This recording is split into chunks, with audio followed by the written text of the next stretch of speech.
ਵਾਹਿਗੁਰੂ जी का खालसा वाहिगुरू जी की फतेह। TV84 ਦੇ ਸਾਰੇ ਦਰਸ਼ਕ ਤੇ ਸਰੋਤੇ ਜਿਹੜੇ ਇਸ ਵਕਤ ਸਾਡੇ ਨਾਲ ਨਾਰਥ ਅਮਰੀਕਾ ਦੇ ਵਿੱਚੋਂ ਜੁੜੇ ਹੋਏ ਆ ਜਾਂ ਫਿਰ ਸੋਸ਼ਲ ਮੀਡੀਆ ਦੇ ਰਾਹੀਂ ਦੁਨੀਆ ਭਰ ਦੇ ਵਿੱਚ ਸਾਨੂੰ ਦੇਖ ਰਹੇ ਆ, ਮੈਂ ਅਮਰਵੀਰ ਸਿੰਘ ਅੱਜ ਆਪ ਸਭ ਦਾ TV84 ਦੇ ਇਸ ਗੁਫ਼ਤਗੂ ਪ੍ਰੋਗਰਾਮ ਦੇ ਵਿੱਚ ਤਹਿ ਦਿਲੋਂ ਸਵਾਗਤ ਕਰਦਾ।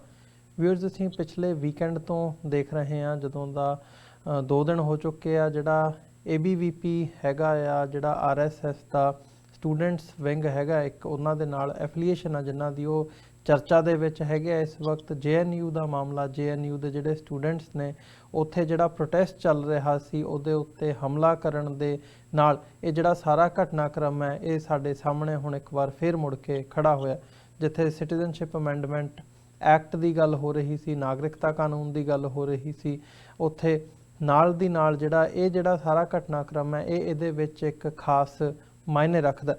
ਪਰ ਇਹ ਸਾਰਾ ਮਾਮਲਾ ਕੀ ਹੈ, ਕਿਉਂ ਜਿੰਨਾ ਸਟੂਡੈਂਟਸ ਦੇ ਉੱਤੇ ਹਮਲਾ ਕੀਤਾ ਗਿਆ, ਹੁਣ ਪੁਲਿਸ ਵੱਲੋਂ ਉਹਨਾਂ ਹੀ ਸਟੂਡੈਂਟਸ ਦੇ ਉੱਤੇ ਉਹਨਾਂ ਦੇ ਜਿਹੜੇ ਸਟੂਡੈਂਟਸ ਯੂਨੀਅਨ ਦੇ ਲੀਡਰ ਹੈਗੇ ਆ ਆਇਸ਼ੀ ਘੋਸ਼, ਉਹਨਾਂ ਦੇ ਸਮੇਤ ਹੋਰ ਜਿਹੜੇ ਦਰਜਨਾਂ ਜਿਹੜੇ ਸਟੂਡੈਂਟਸ ਨੇ ਉਹਨਾਂ ਦੇ ਖਿਲਾਫ ਜਿਹੜਾ ਇਹ ਮਾਮਲਾ ਦਰਜ ਕੀਤਾ ਗਿਆ, ਕੇਸ ਰਜਿਸਟਰ ਕੀਤਾ ਗਿਆ।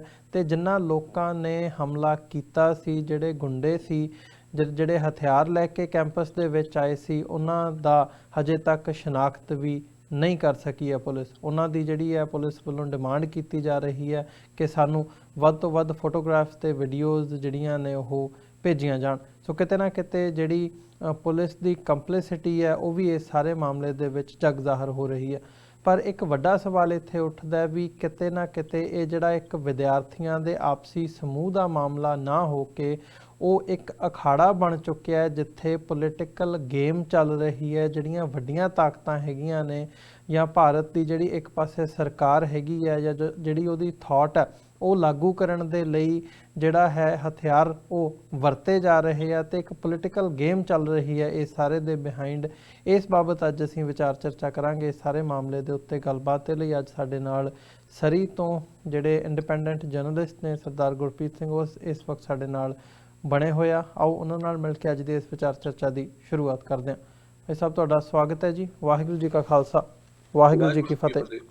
ਵਾਹਿਗੁਰੂ ਜੀ ਕੀ ਫਤਿਹ। ਅਮਰਵੀਰ ਸਿੰਘ ਜੀ, ਬਹੁਤ ਸ਼ੁਕਰੀਆ ਮੰਚ ਮੁਹੱਈਆ ਕਰਨ ਲਈ, ਔਰ ਮੈਂ ਮਾਫੀ ਚਾਹੁੰਦਾ ਥੋੜੀ ਜਿਹੀ ਦੇਰੀ ਹੋਈ ਹੈ ਤੁਹਾਡੇ ਨਾਲ ਗੁਫ਼ਤਗੂ ਕਰਨ ਵਿੱਚ। ਕੋਈ ਗੱਲ ਨਹੀਂ ਗੁਰਪ੍ਰੀਤ ਸਿੰਘ ਜੀ, ਸ਼ੁਰੂਆਤ ਕਰੀਏ। ਜਿਹੜਾ ਇਹ ਸਾਰਾ ਮਾਮਲਾ ਹੈ ਇਹ ਕੋਈ ਪ੍ਰੋਟੈਸਟ ਜਦੋਂ ਅਸੀਂ ਦੇਖਦੇ ਹਾਂ ਇਹ ਨਵਾਂ ਨਹੀਂ ਹੈਗਾ। 60-70 ਦਿਨ ਤਕਰੀਬਨ 2 ਮਹੀਨੇ ਤੋਂ ਉੱਪਰ ਹੋ ਚੁੱਕੇ ਆ JNU ਦੇ ਵਿੱਚ ਪ੍ਰੋਟੈਸਟ ਦੀ ਜਿਹੜੀ ਲੜੀ ਹੈ ਉਹ ਚੱਲ ਰਹੀ ਹੈ। ਪਰ ਕੀ ਹੁਣ ਜਿਹੜਾ ਤਾਜ਼ਾ ਜਿਹੜਾ ਘਟਨਾਕ੍ਰਮ ਹੈ ਕਿਵੇਂ ਦੇਖਦੇ ਹੋ ਇਹਨੂੰ, ਤੇ ਇਹਦੇ ਬਿਹਾਈਂਡ ਜਿਹੜਾ ਨਾਮ ਆ ਰਿਹਾ ਹੈ ABVP ਦੇ ਜਿਹੜੇ ਕਾਰਜਕਰਤਾ ਹੈਗੇ ਆ ਜਾਂ ਜਿਹੜੇ ਉਹਨਾਂ ਦੇ ਕਾਰਕੁਨ ਨੇ, ਇਹ ਸਾਰਾ ਮਾਜਰਾ ਕੀ ਹੈ ਓਵਰਆਲ? ਦੇਖੋ ਅਮਰਵੀਰ ਸਿੰਘ ਜੀ, ਇਸ ਦੀਆਂ ਜੜ੍ਹਾਂ ਕਾਫੀ ਪੁਰਾਣੀਆਂ ਨੇ। ਮਤਲਬ ਇਹ ਘਟਨਾਕ੍ਰਮ ਜਿਹੜਾ ਇਹਨਾਂ 2 ਦਿਨਾਂ ਵਿੱਚ ਹੋਇਆ, ਇਸ ਨੂੰ ਅਸੀਂ ਉਹਨਾਂ ਪਿਛਲੀਆਂ ਘਟਨਾਵਾਂ ਤੋਂ ਨਿਖੇੜ ਕੇ ਨਹੀਂ ਵੇਖ ਸਕਦੇ। ਇਹ ਉਸ ਕੜੀ ਦਾ ਹਿੱਸਾ ਹੀ ਹੈ। JNU ਦੀ ਘੇਰਾਬੰਦੀ ਲੰਬੇ ਸਮੇਂ ਤੋਂ ਕਰਨ ਦੀਆਂ ਕੋਸ਼ਿਸ਼ਾਂ ਸੱਜੇ ਪੱਖੀ ਭਾਜਪਾ ਸਰਕਾਰ ਵੱਲੋਂ ਲਗਾਤਾਰ ਜਾਰੀ ਹੈ। ਜਿਹੜਾ ਉਹਨਾਂ ਦਾ ਵਿਦਿਆਰਥੀ ਵਿੰਗ ਆ ABVP ਲੰਬੇ ਸਮੇਂ ਤੋਂ ਉੱਥੇ ਜਿਹਨੂੰ ਕਹਿੰਦੇ ਸੰਨ ਲਾਉਣ ਦੀ ਕੋਸ਼ਿਸ਼ ਕਰਦਾ ਆ ਰਿਹਾ ਜੀ। ਔਰ ਜੇ ਆਪਾਂ ਥੋੜਾ ਜਿਹਾ ਹੋਰ ਪਿੱਛੇ ਚੱਲਦੀ ਹੈ ਤਾਂ ਇਕੱਲੇ JNU ਦੀ ਗੱਲ ਨਹੀਂ, ਹੋਰ ਵਿਦਿਅਕ ਅਦਾਰੇ ਵੀ ਨੇ ਭਾਰਤ ਦੇ ਜਿੱਥੇ ਸਾਰਾ ਕੁਝ ਹੋਇਆ ਵਾਪਰਿਆ। ਹੈਦਰਾਬਾਦ ਯੂਨੀਵਰਸਿਟੀ ਵਿੱਚ ਕਿਵੇਂ ਰੋਹਿਤ ਵੈਮੁਲਾ ਨੇ ਆਤਮ ਹੱਤਿਆ ਕੀਤੀ, ਇੱਕ ਦਲਿਤ ਵਿਦਿਆਰਥੀ ਨੇ, ਜਾਂ ਪੇਰੀਆਰ ਦੇ ਨਾਂ ਤੇ ਇੱਕ ਦਲਿਤਾਂ ਵਿੱਚ ਜਾਗਰੂਕਤਾ ਪੈਦਾ ਕਰਨ ਵਾਲਾ ਗਰੁੱਪ ਸੀ, ਉਹਨਾਂ ਵਿਅਕਤੀਆਂ ਨਾਲ ਕੀ ਕੁਝ ਹੋਇਆ ਵਾਪਰਿਆ। ਇਸ ਤਰੀਕੇ ਨਾਲ ਕਨ੍ਹਈਆ ਕੁਮਾਰ ਨਾਲ ਕੀ ਹੋਇਆ। ਔਰ ਫਿਰ ਬਾਅਦ ਚ ਅੱਗੇ ਵੇਖਦੇ ਹਾਂ ਕਿ ਸਾਰੇ ਮਤਲਬ ਇੱਕ ਪੂਰਾ ਇੱਕ ਪੈਟਰਨ ਹੈ ਉਹਦਾ ਕਿ ਯੂਨੀਵਰਸਿਟੀਆਂ ਦੇ ਵਿੱਚ ਉਹਨਾਂ ਵੱਲੋਂ ABVP ਵੱਲੋਂ ਤੇ ਭਾਜਪਾ ਵੱਲੋਂ ਇੱਕ ਤਰੀਕੇ ਨਾਲ ਘੁਸਪੈਠ, ਪੈਨੇਟ੍ਰੇਸ਼ਨ ਤੇ ਜਿਹਨੂੰ ਕਹਿੰਦੇ ਨਾ ਕਿ ਆਪਣਾ ਉਹਦੇ ਵਿੱਚ ਆਪਣੀ ਜਜ਼ਬੰਦ ਹੋ ਕੇ ਵਿੱਚ ਵੜਨ ਦੀ ਕੋਸ਼ਿਸ਼ ਉਹਨਾਂ ਦੀ ਲਗਾਤਾਰ ਜਾਰੀ ਹੈ। ਸੋ ਚਾਹੁੰਦੇ ਨੇ ਕਿ ਜਿਹੜੀਆਂ ਵਿਰੋਧੀ ਆਵਾਜ਼ਾਂ ਨੇ, ਖਾਸ ਤੌਰ ਤੇ ਜਿਹਨਾਂ ਯੂਨੀਵਰਸਿਟੀਆਂ ਉੱਤੇ ਖੱਬੇ ਪੱਖੀਆਂ ਦਾ ਲੰਮੇ ਸਮੇਂ ਤੋਂ ਗੱਲਬਾ ਰਿਹਾ, ਉਹਨਾਂ ਨੂੰ ਕਿਵੇਂ ਖੁੰਝੇ ਲਾ ਕੇ ਅਸੀਂ ਉੱਥੇ ਸੈਂਟਰ ਸਟੇਜ ਤੇ ਹਾਵੀ ਹੋਈਏ। ਜਾਂ ਜਿੱਥੇ ਘੱਟ ਗਿਣਤੀ ਅਦਾਰੇ ਨੇ ਜਿਵੇਂ ਕਿ ਜਾਮੀਆ ਮਿਲੀਆ ਯੂਨੀਵਰਸਿਟੀ, ਤੁਸੀਂ ਵੇਖਿਆ ਕਿ ਮੁਸਲਿਮ ਅਦਾਰਾ ਉੱਥੇ ਪਿੱਛੇ ਜੇ ਕਿਸ ਤਰੀਕੇ ਨਾਲ ਪੁਲਿਸ ਦੀ ਤਾਕਤ ਵੀ ਇਸਤੇਮਾਲ ਕੀਤੀ ਗਈ ਮੁਸਲਮਾਨਾਂ ਦੇ ਖਿਲਾਫ, ਇਸ ਤਰੀਕੇ ਨਾਲ ਅਲੀਗੜ੍ਹ ਮੁਸਲਿਮ ਯੂਨੀਵਰਸਿਟੀ ਦੀ ਘੇਰਾਬੰਦੀ ਕਰਨ ਦੀ ਕੋਸ਼ਿਸ਼ ਕੀਤੀ ਗਈ। ਸੋ ਇਹ ਪੂਰਾ ਪੈਟਰਨ ਹੈ ਕਿ ABVP ਨੂੰ ਕਿਸੇ ਨਾ ਕਿਸੇ ਤਰੀਕੇ ਨਾਲ ਸਟੂਡੈਂਟ ਬੋਡੀਜ਼ ਦੇ ਉੱਪਰ ਹਾਵੀ ਕੀਤਾ ਜਾਵੇ।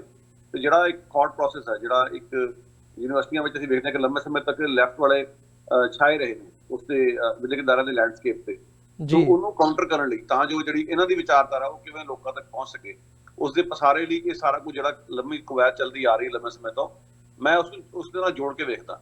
ਇੱਥੋਂ ਤੱਕ ਕਿ ਜਦੋਂ ਵਾਜਪੇਈ ਦੀ ਹੁਕੂਮਤ ਸੀਗੀ, ਜਦੋਂ ਮੁਰਲੀ ਮਨੋਹਰ ਜੋਸ਼ੀ ਇੱਕ HRD ਮਿਨਿਸਟਰ ਸੀਗੇ, ਜੋ ਕੁਝ ਵੀ ਸੀਗਾ ਉਸ ਵੇਲੇ ਵੀ ਇਹ ਕਵਾਇਦ ਚੱਲਦੀ ਸੀ ਕਿ ਕਿਵੇਂ ਸਿਲੇਬਸ ਚੇਂਜ ਕੀਤਾ ਜਾਵੇ, ਵਿਦਿਅਕ ਅਦਾਰਿਆਂ ਵਿੱਚ ਆਪਣੇ ਵਿਚਾਰਾਂ ਵਾਲੇ ਜਿਹੜੇ ਸੋ ਕਾਲਡ ਬੁੱਧੀਜੀਵੀ ਉਹਨਾਂ ਨੂੰ ਇਨਫਿਲਟਰੇਟ ਕੀਤਾ ਜਾਵੇ। ਸੋ ਸਾਰਾ ਕੁਝ ਉਸ ਨੁਕਤੇ ਨਿਗਾਹ ਤੋਂ ਸਮਝਣ ਦੀ ਲੋੜ ਹੈ। ਸੋ ਇਹ ਜਿਹੜੇ ਅਸੀਂ ਵੇਖ ਰਹੇ ਘਟਨਾਵਾਂ, ਇਹ ਉਹਨਾਂ ਪਿੱਛੇ ਜਿਹੜੀਆਂ ਵੱਡੀਆਂ ਸਾਜ਼ਿਸ਼ਾਂ ਦੇ ਨਿੱਕੇ ਨਿੱਕੇ ਲੱਛਣ ਨੇ, ਜਿਨ੍ਹਾਂ ਨੂੰ ਜੋੜ ਕੇ ਤਸਵੀਰ ਦੇ ਉੱਤੇ ਵੇਖਿਆ ਜਾਵੇ ਤਾਂ ਸਮਝ ਆਉਂਦੀ ਗੱਲ ਕਿ ਪਿੱਛੇ ਚੱਲ ਕੀ ਰਿਹਾ। ABVP ਦਾ ਗਠਨ ਉਦੋਂ ਹੋਇਆ ਸੀ ਜਦੋਂ RSS ਤੇ ਪਾਬੰਦੀ ਲੱਗੀ ਸੀ ਗਾਂਧੀ ਮਰਡਰ ਤੋਂ ਬਾਅਦ, ਉਦੋਂ ਇਹ ਹੋਂਦ 'ਚ ਆਈ ਸੀ। ਉਸ ਵੇਲੇ ਤੋਂ ਲਗਾਤਾਰ ਇਹ ਮਤਲਬ ਕਾਫੀ ਸਮੇਂ ਤੱਕ ਹਾਸ਼ੀਆ ਗ੍ਰਸਤ ਰਹੇ ਨੇ, ਪਰ ਅੱਜ ਕਿਉਂਕਿ ਉਹਨਾਂ ਦੀ ਪਾਰਟੀ ਦਾ ਰਾਜ ਹੈ, ਸੋ ਪੂਰਾ ਜ਼ੋਰ ਲਾਇਆ ਜਾ ਰਿਹਾ ਕਿ ਕਿਵੇਂ ਨਾ ਕਿਵੇਂ ਇਹਨਾਂ ਦੀ ਜਿਹੜੀ ਘੁਸਪੈਠ ਉੱਥੇ ਵਿਦਿਅਕ ਅਦਾਰਿਆਂ ਵਿੱਚ ਕਰਾਈ ਜਾਵੇ। ਸੋ ਇਹ ਉਸਦੇ ਲੱਛਣ ਨੇ ਆਪਦੇ ਜੀ। ਤੇ ਖਾਸ ਤੌਰ ਤੇ ਜਿਹੜਾ ਇਹ JNU ਦੇ ਵਿੱਚ ਹੁਣ ਸਾਰਾ ਘਟਨਾਕ੍ਰਮ ਵਾਪਰਿਆ, ਇਹਨੂੰ ਕਿਵੇਂ ਦੇਖਦੇ ਹੋ? ਇਹਦੇ ਵਿੱਚ ਇੱਕ ਪਾਸੇ ਵੀ ਖਬਰਾਂ ਆ ਰਹੀਆਂ ਨੇ ਵੀ ਜਦੋਂ ਇਹ ਅਟੈਕ ਹੋਇਆ ਉਹਨਾਂ ਦੀ ਗਿਣਤੀ ਜਿਹੜੇ ਮੌਬ ਦੇ ਰੂਪ ਦੇ ਵਿੱਚ, ਭੀੜ ਦੇ ਰੂਪ ਦੇ ਵਿੱਚ ਆਏ 40-50 ਤੋਂ ਲੈ ਕੇ 200 ਤੱਕ ਦੱਸੀ ਜਾ ਰਹੀ ਹੈ। ਕਿਵੇਂ ਮੂੰਹ ਤੇ ਕੱਪੜੇ ਬੰਨੇ ਹੋਏ ਸੀ, ਪਰ ਕਿਵੇਂ ਉਹਨਾਂ ਨੇ ਅਟੈਕ ਕੀਤਾ, ਦਰਜਨਾਂ ਦੀ ਤਾਦਾਦ ਦੇ ਵਿੱਚ ਸਟੂਡੈਂਟਸ ਨੂੰ ਜ਼ਖਮੀ ਕੀਤਾ। ਪੁਲਿਸ ਦੀ ਉੱਥੇ ਮੌਜੂਦਗੀ ਸੀ ਪਰ ਕੋਈ ਕਾਰਵਾਈ ਨਹੀਂ ਕੀਤੀ ਗਈ। ਈਵਨ ਜਿਹੜੇ ਪੋਲੀਟੀਕਲ ਲੀਡਰਸ ਹੈਗੇ ਆ ਉਹ ਵੀ ਮੌਜੂਦ ਸੀ, ਆਏ, ਪਰ ਉਹਨਾਂ ਦੇ ਨਾਲ ਵੀ ਜਿਹੜੀ ਹੱਥੋਂ-ਪਾਈ ਦੀ ਘਟਨਾ ਹੈਗੀ ਆ। ਸੋ ਇਹਦੇ ਇਸ ਸਾਰੇ ਪਾਰਟ ਦੇ ਵਿੱਚ ਪੁਲਿਸ ਦਾ ਰੋਲ ਜਾਂ ਪ੍ਰਸ਼ਾਸਨ ਦਾ ਜਿਹੜਾ ਰੋਲ ਹੈ ਉਹ ਵੀ ਕਿਤੇ ਨਾ ਕਿਤੇ ਬੜਾ ਉਹਦੇ ਤੇ ਸਵਾਲੀਆ ਨਿਸ਼ਾਨ ਲੱਗਦਾ। ਇਸ ਸਾਰੇ ਘਟਨਾਕ੍ਰਮ ਦੇ ਬਾਰੇ ਤੁਸੀਂ ਕੀ ਕਹਿਣਾ ਚਾਹੋਗੇ ਜਿਹੜਾ ਇਹ ਤਾਜ਼ਾ ਹੁਣ ਵਾਪਰਿਆ, ਜਿਹਦੀ ਚਰਚਾ ਹੋ ਰਹੀ ਹੈ ਚਾਰੇ ਪਾਸੇ? ਵੇਖੋ, ਇਹ 'ਚ ਕੋਈ ਸ਼ੱਕ ਨਹੀਂ ਰਹਿ ਗਿਆ। ਹੁਣ ਜਿਸ ਤਰੀਕੇ ਨਾਲ ਤਸਵੀਰ ਪਹਿਲਾਂ ਸ਼ੁਰੂ ਵਿੱਚ ਧੁੰਦਲੀ ਸੀ, ਹੁਣ ਕਲੀਅਰ ਹੈ ਕਿ ਬਕਾਇਦਾ ਮਿਚ ਕੇ ਸਾਰਾ ਕੁਝ ਕੀਤਾ ਗਿਆ ਔਰ ਪੁਲਿਸ ਜਿਹੜੀ ਆ ਉਹਨਾਂ ਲੋਕਾਂ ਦੇ ਪਿੱਠ ਤੇ ਖਲੋਤੀ ਰਹੀ ਜਿਨ੍ਹਾਂ ਨੇ ਯੂਨੀਵਰਸਿਟੀ ਵਿੱਚ ਜਾ ਕੇ ਕੁੱਟਮਾਰ ਕੀਤੀ, 30 ਦੇ ਕਰੀਬ ਵਿਅਕਤੀ ਜ਼ਖਮੀ ਕਰ ਛੱਡੇ। ਔਰ ਹੁਣ ਤੱਕ ਜਿਹੜਾ ਇਹੀ ਪਤਾ ਲੱਗ ਰਿਹਾ ਕਿ 50 ਵਿਅਕਤੀਆਂ ਦਾ ਜਨ ਸਮੂਹ ਸੀਗਾ। ਵੈਸੇ ਜੇ ਪੁਲਿਸ ਦਾ ਸਾਥ ਹੋਵੇ ਤਾਂ ਨਿੱਕਾ ਜਿਹਾ ਜਨ ਸਮੂਹ ਵੀ ਵੱਡੀ ਹਿੰਸਾ ਨੂੰ ਅੰਜਾਮ ਦੇ ਸਕਦਾ। 1984 ਦੇ ਕਤਲੇਆਮ ਵਿੱਚ ਵੀ ਇਹੀ ਹੋਇਆ। ਛੋਟੀਆਂ ਛੋਟੀਆਂ ਭੀੜਾਂ ਸੀਗੀਆਂ ਜਿਹੜੀਆਂ ਵੱਖਰੇ ਵੱਖਰੇ ਮਹੱਲਿਆਂ 'ਚ ਜਾ ਕੇ ਹਿੰਸਾ ਕਰਦੀਆਂ ਸੀਗੀਆਂ ਔਰ ਪਿੱਛੇ ਪੁਲਿਸ ਦੀ ਉਹਨਾਂ ਨੂੰ ਸ਼ਹਿ ਹੁੰਦੀ ਸੀ। ਸੋ ਇਸ ਕਰਕੇ ਜਦੋਂ ਸਟੇਟ ਤੁਹਾਡੇ ਨਾਲ ਹੋਵੇ ਤਾਂ ਮੈਟਰ ਨਹੀਂ ਕਰਦਾ ਕਿ ਲੋਕਾਂ ਦੀ ਗਿਣਤੀ 200 ਹੈ ਜਾਂ 200 ਤੋਂ ਵੱਧ ਆ, ਜੀਵਨ 50 ਬੰਦੇ ਵੀ ਕਾਫੀ ਨੇ। ਸੋ ਜਿਸ ਤਰੀਕੇ ਨਾਲ ਉਹ ਇੰਨੇ ਹੌਸਲੇ ਨਾਲ, ਇੰਨੇ ਧੜੱਲੇ ਨਾਲ ਉੱਥੇ ਗਏ ਨੇ, ਮੂੰਹ ਤੇ ਆਪਣੇ ਨਕਾਬ ਬੰਨ ਕੇ, ਜੋ ਕੁਝ ਉਹਨਾਂ ਨੇ ਕੀਤਾ, ਸੋ ਪੁਲਿਸ ਦੀ ਮਿਲੀ ਭੁਗਤ ਜਿਹੜੀ ਹੈ ਇਸ ਵਿੱਚ ਸਾਫ਼ ਨਜ਼ਰ ਆ ਰਹੀ ਹੈ। ਵੈਸੇ ਜਦੋਂ ਕਨ੍ਹਈਆ ਕੁਮਾਰ ਦੇ ਮਾਮਲੇ ਵਿੱਚ ਜਦੋਂ ਪਿੱਛੇ ਜੇ JNU 'ਚ ਕੁਝ ਹੋਇਆ ਵਾਪਰਿਆ, ਉਦੋਂ ਵੀ ਦਿੱਲੀ ਪੁਲਿਸ ਦੀ ਭੂਮਿਕਾ ਸ਼ੱਕ ਦੇ ਦਾਇਰੇ ਵਿੱਚ ਸੀ। ਤੁਹਾਨੂੰ ਯਾਦ ਹੋਵੇਗਾ ਕਿ ਉਸ ਵੇਲੇ ਦੇ ਜਿਹੜੇ ਦਿੱਲੀ ਪੁਲਿਸ ਦੇ ਮੁਖੀ ਨੇ ਵੀ ਕੁਝ ਵਾਲਗ੍ਰਸ ਬਿਆਨ ਦਿੱਤੇ ਸੀ, ਜਿਹੜੇ ਮਿੱਠੇ ਢੰਗ ਨਾਲ ਇਹਨਾਂ ਲੋਕਾਂ ਨੂੰ ਬਦਨਾਮ ਕਰਨ ਦਿੱਤੇ ਗਏ। ਜਿਹੜੇ JNU ਦੇ ਵਿਦਿਆਰਥੀ ਜਿਹੜੇ ਕੁਝ ਆਪਣੇ ਹੱਕ ਸੱਚ ਇਨਸਾਫ ਲਈ ਨਾਅਰੇ ਲਾ ਰਹੇ ਸੀ ਔਰ ਉਲਟਾ ਉਹਨਾਂ ਦੀ ਪਿੱਠ ਤੇ ਪੁਲਿਸ ਡਟੀ ਰਹੀ, ਜਿਨ੍ਹਾਂ ਨੂੰ ਅਸੀਂ ABVP ਨਾਲ ਜੋੜ ਕੇ ਵੇਖ ਸਕਦੇ ਹਾਂ ਜਾਂ RSS ਜਾਂ BJP ਨਾਲ। ਸੋ ਐਤਕੀ ਉਹੀ ਕੁਝ ਹੋਇਆ। ਮੈਂ ਇੱਥੇ ਗੱਲ ਕਹੂੰਗਾ ਕਿ ਇਹ ਹੋ ਸਕਦਾ ਕਈਆਂ ਨੂੰ ਚੰਗੀ ਲੱਗੇ, ਕਈਆਂ ਨੂੰ ਨਾ ਚੰਗੀ ਲੱਗੇ, ਪਰ 1984 ਦੇ ਕਤਲੇਆਮ ਵੇਲੇ ਜਿਹੜੀ ਪ੍ਰਣਾਲੀ ਵਰਤੀ ਗਈ, ਉਸ ਪ੍ਰਣਾਲੀ ਨੂੰ ਅਸੀਂ ਵੇਖਦੇ ਹਾਂ ਬਾਰ-ਬਾਰ ਵਰਤਿਆ ਜਾ ਰਿਹਾ ਹੈ। ਜੇ ਉਦੋਂ ਸਮਾਜ ਜਾਂ ਆਵਾਮ ਡਟ ਕੇ ਖੜ ਜਾਂਦਾ ਉਸ ਪੁਰਸ਼ਾਗਰਦੀ ਦੇ ਖਿਲਾਫ, ਸ਼ਾਇਦ ਅੱਜ ਇਹ ਦਿਨ ਨਾ ਵੇਖਣੇ ਪੈਂਦੇ। ਕਾਰਨ ਬੜਾ ਸਾਫ਼ ਹੈ। ਜਿਸ ਤਰੀਕੇ ਨਾਲ ਪੁਲਿਸ ਦੀ ਹੱਲਾਸ਼ੇਰੀ ਨਾਲ ਉਸ ਵੇਲੇ ਕਤਲੇਆਮ ਹੋਇਆ ਔਰ ਸਾਰਾ ਸਮਾਜ ਮੂੰਹ ਦਰਸ਼ਕ ਬਣ ਕੇ ਬੈਠਾ ਰਿਹਾ, ਇੱਕ ਛੋਟੀ ਜਿਹੀ ਘੱਟ ਗਿਣਤੀ ਦੀ ਘੇਰਾਬੰਦੀ ਹੁੰਦੀ ਰਹੀ, ਤਮਾਸ਼ਾ ਵੇਖਦਾ ਰਿਹਾ। ਅੱਜ ਹਾਲਾਤ ਇਹ ਬਣ ਗਏ ਨੇ ਕਿ ਇੱਥੋਂ ਤੱਕ ਕਿ ਜਿਹੜੇ ਵਿਦਿਆਰਥੀਆਂ ਦੇ ਉੱਤੇ ਵੀ ਇਸ ਤਰ੍ਹਾਂ ਦਾ ਜ਼ਬਰ ਹੋ ਰਿਹਾ, ਪੁਲਿਸ ਉੱਥੇ ਮੂੰਹ ਦਰਸ਼ਕ ਬਣ ਕੇ ਤਮਾਸ਼ਾ ਵੇਖਦੀ ਰਹੀ ਹੈ। ਇਸੇ ਤਰੀਕੇ ਦਾ ਅਸੀਂ ਵੇਖਿਆ ਮੂਠਲ ਕਾਂਡ ਜਦੋਂ ਹੋਇਆ, ਉੱਥੇ ਵੀ ਇਹੀ ਕੁਝ ਵੇਖਣ ਨੂੰ ਮਿਲਿਆ। ਸੋ ਪੁਲਿਸ ਦੀ ਜਿਹੜੀ ਮਿਲੀ ਭੁਗਤ ਹੈ, ਸਟੇਟ ਦੀ ਜਿਹੜੀ ਕੰਪਲਿਸਿਟੀ ਹੈ ਇਸ ਪੂਰੇ ਮਾਮਲੇ ਵਿੱਚ, ਕਿਉਂਕਿ ਇਸ ਵੇਲੇ ਰਾਜਤੰਤਰ BJP ਦਾ ਹੈ। ਸੋ ਇਸ ਗੱਲ ਨੂੰ ਅਸੀਂ ਇਸ ਸੰਭਾਵਨਾ ਤੋਂ ਇਨਕਾਰ ਨਹੀਂ ਕਰ ਸਕਦੇ ਕਿ ਇਸ ਪੂਰੇ ਮਾਮਲੇ ਵਿੱਚ ਪੁਲਿਸ ਦੀ ਸ਼ਹਿ ਸੀ। ਸਰਕਾਰ ਨੂੰ, ਅਧਿਕਾਰੀਆਂ ਨੂੰ ਕਿਤੇ ਨਾ ਕਿਤੇ ਗਿਆਨ ਸੀਗਾ ਕਿ ਕੋਈ ਵੱਡੀ ਘਟਨਾ ਉੱਥੇ ਵਾਪਰ ਸਕਦੀ ਹੈ। JNU ਤਾਂ ਬਹੁਤ ਸਮੇਂ ਤੋਂ ਰੜਕ ਰਿਹਾ ਇਹਨਾਂ ਤਾਕਤਾਂ ਦੀ ਨਜ਼ਰਾਂ ਦੇ ਵਿੱਚ। ਸੋ ਇਸ ਵਿੱਚ ਕੋਈ ਹੈਰਾਨੀ ਵਾਲੀ ਗੱਲ ਨਹੀਂ ਕਿ ਇਹ ਸਾਰਾ ਕੁਝ ਗਿਣ ਵਿੱਚ ਕੇ ਕੀਤਾ ਗਿਆ ਜੀ। ਤੇ ਇਹਦੇ ਵਿੱਚ ਜਿਹੜੇ ਸਟੂਡੈਂਟਸ ਹੈਗੇ ਆ ਜਾਂ ਜਿਹੜੇ ਪ੍ਰੋਟੈਸਟ ਕਰ ਰਹੇ ਸੀ, ਜਿਨ੍ਹਾਂ ਦੇ ਉੱਤੇ ਹਮਲਾ ਹੁੰਦਾ, ਹੁਣ ਉਹਨਾਂ ਦੇ ਜਿਹੜੇ ਆਗੂ ਨੇ ਆਇਸ਼ੀ ਘੋਸ਼ ਤੇ ਨਾਲ ਉਹਨਾਂ ਦੇ ਦਰਜਨਾਂ ਜਿਹੜੇ ਹੋਰ ਸਾਥੀ ਹੈਗੇ ਆ, ਕੇਸ ਵੀ ਉਹਨਾਂ ਦੇ ਉੱਤੇ ਰਜਿਸਟਰ ਕੀਤਾ ਜਾਂਦਾ। ਤੇ ਹੁਣ ਇਸ ਸਾਰੇ ਪਾਰਟ ਨੂੰ ਜੇ ਤੁਸੀਂ ਮੀਡੀਆ ਦੇਖੋ ਤੇ ਮੀਡੀਆ ਦੇ ਵਿੱਚ ਕਿਤੇ ਨਾ ਕਿਤੇ ਇਸ ਹਿਸਾਬ ਨਾਲ ਇਹਨੂੰ ਪੇਸ਼ ਕੀਤਾ ਜਾ ਰਿਹਾ ਜਿਵੇਂ ਸਟੂਡੈਂਟਸ ਆਪਸ ਦੇ ਵਿੱਚ ਹੀ ਲੜੇ। ਇਸ ਬਾਬਤ ਕੀ ਸਮਝਦੇ ਹੋ? ਦੇਖੋ, ਮੀਡੀਆ ਦਾ ਇੱਕ ਵੱਡਾ ਹਿੱਸਾ ਬੇਈਮਾਨੀ ਕਰ ਰਿਹਾ, ਜਿਸ ਨੂੰ ਗੋਦੀ ਮੀਡੀਆ ਅਸੀਂ ਕਹਿ ਸਕਦੇ ਹਾਂ। ਉਸ ਘਟਨਾ ਨੂੰ ਘਟਾ ਕੇ ਜਿਹੜਾ ਜਿਸ ਤਰੀਕੇ ਦੀ ਪੇਸ਼ਕਾਰੀ ਕਰ ਰਿਹਾ, ਉਹ ਇਸ ਤਰ੍ਹਾਂ ਦੱਸਣ ਦੀ ਕੋਸ਼ਿਸ਼ ਕਰ ਰਿਹਾ ਕਿ ਇਹ ਸਟੂਡੈਂਟਾਂ ਦੀ ਕੋਈ ਆਪਸੀ ਲੜਾਈ ਹੈ, ਫੀਸਾਂ ਵੱਧ ਗਈਆਂ ਸੀਗੀਆਂ, ਦੋ ਗਰੁੱਪ ਆਪਸ ਵਿੱਚ ਉਲਝ ਪਏ, ਜਿਵੇਂ ਆਮ ਸਟੂਡੈਂਟਾਂ ਦੀ ਲੜਾਈ ਹੁੰਦੀ ਹੈ। ਇਹ ਆਮ ਸਟੂਡੈਂਟਾਂ ਦੀ ਲੜਾਈ ਨਹੀਂ ਹੈ, ਇਹ ਗੱਲ ਕਲੀਅਰ ਹੋਣੀ ਚਾਹੀਦੀ ਲੋਕਾਂ ਨੂੰ। ਇਹਦੇ ਪਿੱਛੇ ਬਕਾਇਦਾ ਇੱਕ ਵਿਚਾਰਧਾਰਾ ਕੰਮ ਕਰ ਰਹੀ ਹੈ। ਲੰਮੇ ਸਮੇਂ ਤੋਂ ਉਹਨਾਂ ਦੀ ਕਮਰ ਕਸੇ ਉਹਨਾਂ ਨੇ ਕੀਤੇ ਹੋਏ ਨੇ ਕਿ ਜਿਹੜਾ ਭਗਵਾ ਬ੍ਰਿਗੇਡ ਆ, ਕਿਵੇਂ ਯੂਨੀਵਰਸਿਟੀਆਂ ਦੇ ਕਾਬਜ਼ ਹੋ ਗਏ, ਵਿਦਿਆਰਥੀ ਆਪਣੇ ਜਿਹੜਾ ਉਹਨਾਂ ਦਾ ਸੰਗਠਨ ਹੈ ਉਸਦੇ ਰਾਹੀਂ ਕਿਵੇਂ ਨੌਜਵਾਨਾਂ ਤੇ ਹਾਵੀ ਹੋ ਗਏ। ਸੋ ਇਹ ਸਾਰੇ ਲੱਛਣ ਉਸੇ ਚੀਜ਼ ਦੇ ਨੇ। ਸੋ ਇਹ ਕੋਈ ਆਮ ਲੜਾਈ ਨਹੀਂ ਹੈ ਦੋ ਧਿਰਾਂ ਦੀ। ਇਸ ਵਿੱਚ ਬੜਾ ਕਲੀਅਰ ਹੈ ਕਿ ਇੱਕ ਖਾਸ ਧਿਰ ਜਿਸ ਨੂੰ ਸਰਕਾਰ ਦੀ ਪੁਸ਼ਤ ਬਣਾਈ ਹੈ ਉਸਨੇ ਜਾ ਕੇ ਘੇਰਾਬੰਦੀ ਕਰਕੇ ਪੂਰਾ ਉੱਥੇ ਜ਼ਬਰ ਕੀਤਾ। ਸੋ ਇਸ ਦੇ ਵਿੱਚ ਅਸੀਂ ਉਲਟਾ ਉਹਨਾਂ ਤੇ ਕਾਰਵਾਈਆਂ ਇਸ ਤਰੀਕੇ ਨਾਲ ਹੋ ਰਹੀਆਂ ਨੇ ਜਿਨ੍ਹਾਂ ਨੇ ਆਪਣੇ ਬਚਾਓ ਵਿੱਚ ਕੁਝ ਮਾੜਾ ਮੋਟਾ ਸ਼ਾਇਦ ਕੀਤਾ ਵੀ ਹੋਵੇ ਜਾਂ ਜਿਨ੍ਹਾਂ ਤੇ ਹਮਲਾ ਹੋਇਆ। ਸੋ ਬੜਾ ਸ਼ਰੇਆਮ ਧੱਕਾ ਕਿ ਜਿਹੜੀ ਹਮਲਾਵਰ ਧਿਰ ਹੈ ਜਾਂ ਧਾੜਵੀ ਜਿਹੜੇ ਨੇ ਉਹਨਾਂ ਦੇ ਹੱਕ 'ਚ ਇਹ ਸਾਰਾ ਜਿਹੜਾ ਵਰਤਾਰਾ ਅਸੀਂ ਵੇਖ ਰਹੇ ਹਾਂ। ਪੁਲਿਸ ਦਾ ਰਵੱਈਆ ਵੀ ਤੇ ਮੀਡੀਆ ਦੇ ਵੱਡੇ ਹਿੱਸੇ ਦਾ ਰਵੱਈਆ ਵੀ। ਜੀ, ਤੇ ਇਹਦੇ ਵਿੱਚ ਖਾਸ ਤੌਰ ਤੇ ਜਿਹੜੀ ਕੇਂਦਰ ਦੀ ਲੀਡਰਸ਼ਿਪ ਹੈਗੀ ਹੈ ਉਹਨਾਂ ਦਾ ਸਟੈਂਡ ਕਿਵੇਂ ਦੇਖਦੇ ਹੋ, ਕਿਉਂਕਿ ਉਹਨਾਂ ਦੀ ਚੁੱਪੀ ਤੇ ਬੜੇ ਜਿਹੜੇ ਸਵਾਲ ਨੇ ਉਹ ਉੱਠ ਰਹੇ ਆ। ਦੇਖੋ, ਚੁੱਪੀ ਉਹਨਾਂ ਦੀ ਤਾਂ ਇਹੀ ਦੱਸਦੀ ਕਿ ਉਹ ਨਾਲ ਰਲੇ ਹੋਏ ਨੇ, ਕਿਉਂਕਿ ਜਿਹੜੀ ਕੰਪਲਿਸਿਟੀ ਹੈ ਉਹ ਦੋ ਤਰੀਕੇ ਨਾਲ ਹੁੰਦੀ ਹੈ। ਇੱਕ ਇਸ ਤਰ੍ਹਾਂ ਕਿ ਸਿੱਧੇ ਤੌਰ ਤੇ ਕਿ ਤੁਸੀਂ ਪੁਲਿਸ ਨੂੰ ਹਦਾਇਤਾਂ ਦਿੱਤੀਆਂ ਹੋਈਆਂ ਕਿ ਜਾ ਕੇ ਇਹਨਾਂ ਲੋਕਾਂ ਦੀ ਪੁੱਛ-ਪਣਾਈ ਕਰੋ। ਦੂਜਾ, ਆਪਣੇ ਜਿਹੜੇ ਚਹੇਤਿਆਂ ਨੂੰ ਖੁੱਲ੍ਹੀ ਤੌਰ ਤੇ ਛੁੱਟੀ ਦਿੱਤੀ ਗਈ ਕਿ ਉਹ ਮਨਮਰਜ਼ੀ ਕਰੋ। ਦੂਜੇ ਪਾਸੇ ਜਦੋਂ ਕੋਈ ਜ਼ੁਲਮ ਹੁੰਦਾ ਤੇ ਤੁਸੀਂ ਚੁੱਪ ਰਹਿੰਦੇ ਹੋ, ਉਤੋਂ ਦਾ ਹੋਰ ਕਲੀਅਰ ਹੋ ਜਾਂਦਾ ਕਿ ਕਿਤੇ ਨਾ ਕਿਤੇ ਸਰਕਾਰ ਦੀ ਮਿਲੀ ਭੁਗਤ ਹੈ। ਸੋ ਚੁੱਪੀ ਨੂੰ ਮੈਂ ਇੱਕ ਮਿਲੀ ਭੁਗਤ ਦੇ ਸੰਕੇਤ ਵਜੋਂ ਹੀ ਵੇਖਦਾ। ਮੈਂ ਇਸ ਤਰ੍ਹਾਂ ਵੇਖਦਾ ਕਿ ਜਿਹੜੀ ਸਰਕਾਰ ਹੈ ਇਸ ਵਿੱਚ ਪੂਰੀ ਤਰ੍ਹਾਂ ਮੁਲਵਸ ਹੈ। ਸਰਕਾਰ ਦੀ ਮਰਜ਼ੀ ਤੋਂ ਬਿਨਾਂ ਕੁਝ ਨਹੀਂ ਹੋਇਆ।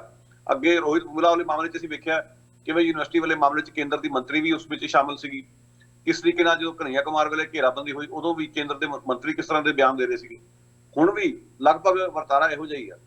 ਸੋ ਇਹ ਸਾਰਾ ਕੁਝ ਜਿਹੜਾ ਹੈ CAA ਦੇ ਜਿਹੜਾ ਪ੍ਰੋਟੈਸਟ ਚੱਲਦੇ ਸੀਗੇ ਉਹਨੂੰ ਲੈ ਕੇ ਜਿਸ ਤਰੀਕੇ ਨਾਲ ਯੂਨੀਵਰਸਿਟੀਆਂ ਵਿੱਚ ਵਿਦਿਆਰਥੀ ਉੱਠ ਖੜੇ ਹੋਏ ਉਹਨੂੰ ਠੱਲਣ ਦੀ ਖਾਤਰ ਇਹ ਸਾਰਾ ਕੁਝ ਇੱਕ ਬੜੀ ਸਾਜ਼ਿਸ਼ ਅਧੀਨ ਕੀਤਾ ਜਾ ਰਿਹਾ ਤਾਂ ਜੋ ਜਿਹੜੇ ਲੋਕ ਨੇ ਜਿਹੜੇ ਸਵਾਲ ਕਰਨ ਦੀ ਸਮਰੱਥਾ ਰੱਖਦੇ ਨੇ, ਜਿਹੜੇ ਸਰਕਾਰ ਦੇ ਅੱਖਾਂ 'ਚ ਅੱਖਾਂ ਪਾ ਕੇ ਦੇਖ ਸਕਦੇ ਨੇ, ਜਿਹੜਾ ਨੌਜਵਾਨ ਵਰਗ ਉਹਨੂੰ ਕਿਵੇਂ ਡਰਾਇਆ ਜਾਵੇ, ਕਿਵੇਂ ਉਸ ਨੂੰ ਦਬਾਇਆ ਜਾਵੇ, ਇਹ ਉਸ ਕਵਾਇਦ ਦਾ ਹਿੱਸਾ ਹੈ। ਜੀ, ਸੋ ਇਹਨੂੰ ਤੁਸੀਂ ਇਹ ਸਾਰੇ ਪਾਰਟ ਨੂੰ ਐਜ਼ ਅ ਹੋਲ ਦੇਖਦੇ ਹੋ, ਭਾਵੇਂ ਉਹ ਨਾਗਰਿਕਤਾ ਕਾਨੂੰਨ ਦੀ ਗੱਲ ਹੋਵੇ, ਅਮੈਂਡਮੈਂਟ ਜਿਹੜਾ ਐਕਟ ਬਣਿਆ ਉਹਦੀ ਗੱਲ ਹੋਵੇ, ਤੇ ਓਵਰਆਲ ਜਿਹੜੇ ਇਹ ਪ੍ਰੋਟੈਸਟ ਹੋ ਰਹੇ ਆ, ਮਤਲਬ ਸਰਕਾਰ ਦੀ ਕਿਤੇ ਨਾ ਕਿਤੇ ਨੀਤੀ ਨਜ਼ਰ ਆ ਰਹੀ ਹੈ ਵੀ ਉਹ ਸਾਰੀ ਜਿਹੜੀ ਵਿਰੋਧ ਦੀ ਆਵਾਜ਼ ਹੈਗੀ ਆ ਉਹਨੂੰ ਕ੍ਰਸ਼ ਕਰਨਾ ਚਾਹੁੰਦੇ ਆ। ਇਸ 'ਚ ਕੋਈ ਸ਼ੱਕ ਹੀ ਨਹੀਂ ਅਮਰਵੀਰ ਸਿੰਘ ਜੀ ਕਿ ਜਿਹੜੀ ਭਾਰਤੀ ਜਨਤਾ ਪਾਰਟੀ ਦੀ ਖਾਸ ਤੌਰ ਤੇ ਸੰਘੀ ਕੋੜਵਾਂ ਜਾਂ RSS ਜਿਹੜੀ ਭਾਰਤੀ ਜਨਤਾ ਪਾਰਟੀ ਦੀ ਮਾਂ ਜਥੇਬੰਦੀ ਹੈ, ਜੇ ਅਸੀਂ ਉਹਨਾਂ ਦਾ ਨੈਰੇਟਿਵ ਵੇਖੀਏ ਉਹ ਬਿਲਕੁਲ ਵੀ ਕਿਸੇ ਕਿਸਮ ਦੇ ਸੰਵਾਦ 'ਚ ਉਹਨਾਂ ਦਾ ਯਕੀਨ ਨਹੀਂ ਔਰ ਹਮੇਸ਼ਾ ਹੀ ਉਹਨਾਂ ਨੇ ਵਿਰੋਧ ਦੀ ਆਵਾਜ਼ ਨੂੰ ਦਬਾਇਆ। ਉਹਨਾਂ ਦਾ ਰਿਕਾਰਡ ਇਹ ਗੱਲ ਸਿੱਧ ਕਰਦਾ। ਸੋ ਐਤਕੀ ਜੋ ਕੁਝ ਅਸੀਂ ਵੇਖ ਰਹੇ ਹਾਂ ਉਸ ਨੂੰ ਅਸੀਂ ਬਿਲਕੁਲ ਵੀ ਨਿਖੇੜ ਕੇ ਨਹੀਂ ਵੇਖ ਸਕਦੇ। ਇਹ ਸਾਰੇ ਵੱਡੇ ਘਟਨਾਕ੍ਰਮ ਦਾ ਹਿੱਸਾ ਹੀ ਹੈ। ਚਾਹੇ ਉਹ ਕਸ਼ਮੀਰ ਵਿੱਚ ਧਾਰਾ 370 ਤੋੜੀ ਗਈ, ਉਸ ਦੇ ਖਿਲਾਫ ਜੋ ਲੋਕ ਖੜੇ ਹੋਏ ਉਹਨਾਂ ਦਾ ਵਿਰੋਧ ਦਬਾਉਣ ਦੀ ਕੋਸ਼ਿਸ਼ ਕੀਤੀ ਗਈ, ਜਾਂ ਜਿਨ੍ਹਾਂ ਲੋਕਾਂ ਨੇ ਹੁਣ ਜਾ ਕੇ ਇੱਥੇ CAA ਦੇ ਖਿਲਾਫ ਸੜਕਾਂ ਤੇ ਨਿਕਲੇ ਉਹਨਾਂ ਦਾ ਵਿਰੋਧ ਦਬਾਉਣ ਦੀ ਕੋਸ਼ਿਸ਼ ਕੀਤੀ ਗਈ। ਤਾਂ ਹੁਣ ਜਦੋਂ JNU ਵਿੱਚ ਜਿਹੜਾ ਘੇਰਾਬੰਦੀ ਹੋਣ ਦਾ ਕਾਰਨ ਹੈ ਕਿ ਉਹਨਾਂ ਨੂੰ ਲੱਗਦਾ ਕਿ JNU ਦੇ ਵਿੱਚ ਜਿਹੜਾ ਵਿਦਿਆਰਥੀ ਨੇ, ਖਾਸ ਤੌਰ ਤੇ ਜਿਹੜੇ ਖੱਬੇ ਪੱਖੀ ਵਿਚਾਰਾਂ ਨੂੰ ਅਪਣਾਏ ਹੋਏ ਜਾਂ ਜਿਹੜੇ ਭਾਰਤੀ ਜਨਤਾ ਪਾਰਟੀ ਦੇ ਉਲਟ ਰਾਏ ਰੱਖਦੇ ਨੇ, ਉਹਨਾਂ ਲਈ ਵੱਡਾ ਖਤਰਾ ਨਹੀਂ। ਵਿਦਿਅਕ ਅਦਾਰਿਆਂ ਵਿੱਚ ਰਹਿ ਕੇ ਉਹ ਜਿਹੜੇ ਚਿੰਤਨ ਕਰਨ ਵਾਲੇ ਲੋਕ ਉਹਨਾਂ ਲਈ ਵੱਡਾ ਖਤਰਾ ਨੇ, ਲੋਕਾਂ ਦੀ ਜਾਗਰੂਕਤਾ ਪੈਦਾ ਕਰ ਰਹੇ ਨੇ। ਤੇ ਉਹਨਾਂ ਦਾ ਮੂੰਹ ਬੰਦ ਕਰਨ ਲਈ ਇੱਕ ਵਧੀਆ ਤਰੀਕਾ ਉਹਨਾਂ ਨੇ ਲੱਭ ਲਿਆ ਕਿ ਇਸ ਤਰੀਕੇ ਨਾਲ ਘੇਰਾਬੰਦੀ ਕਰਕੇ ਉਹਨਾਂ ਤੇ ਹਮਲਾ ਕਰਵਾਇਆ ਜਾਵੇ ਤਾਂ ਜੋ ਅਗਾਂਹ ਜਿਹੜੇ ਸਰਕਾਰ ਨੇ ਹੋਰ ਕੋਈ ਕਦਮ ਚੁੱਕਣੇ ਜਾਂ ਜਿਨ੍ਹਾਂ ਗੱਲੋਂ ਲੈ ਕੇ ਸਰਕਾਰ ਦੀ ਨਿਖੇਧੀ ਹੁਣ ਤੱਕ ਹੁੰਦੀ ਆ ਰਹੀ ਹੈ ਔਰ ਉਸ ਦੇ ਬਾਰੇ ਸਰਕਾਰ ਲੋਕਾਂ ਦੇ ਮੂੰਹ ਬੰਦ ਕਰਾ ਸਕੇ। ਇੱਕ ਗੱਲ ਹੋਰ ਨੋਟ ਕਰਨ ਵਾਲੀ ਹੈ ਕਿ ਸਰਕਾਰ ਹੁਣ ਇਸ ਪੂਰੇ ਮਾਮਲੇ ਵਿੱਚ ਦੋ ਗੱਲਾਂ ਕਰ ਰਹੀ। ਤਾਂ ਉਹਨਾਂ ਦੇ ਜਿਹੜੇ ਨਾਲ ਦੇ BJP ਵਾਲੇ ਜਿਹੜੇ ਲੋਕ ਨੇ, ਜਾਮੀਆ ਮਿਲੀਆ ਯੂਨੀਵਰਸਿਟੀ ਵਿੱਚ ਜੋ ਕੁਝ ਹੋਇਆ ਉਸ ਦੇ ਲਈ ਵਿੰਗੇ ਟੇਢੇ ਢੰਗ ਨਾਲ ਇਸਲਾਮ ਧਰਮ ਨੂੰ ਜਾਂ ਮੁਸਲਮਾਨਾਂ ਨੂੰ ਬਦਨਾਮ ਕੀਤਾ ਜਾ ਰਿਹਾ। JNU ਦੀ ਜੇ ਗੱਲ ਕੀਤੀ ਜਾਵੇ ਉੱਥੇ ਖੱਬੇ ਪੱਖੀਆਂ ਨੂੰ ਭੰਡਿਆ ਜਾ ਰਿਹਾ, ਇਹ ਕਹਿ ਕੇ ਕਿ ਦੇਸ਼ ਵਿਰੋਧੀ ਨੇ ਤੇ ਅਰਬਨ ਨਕਸਲੀ ਨੇ।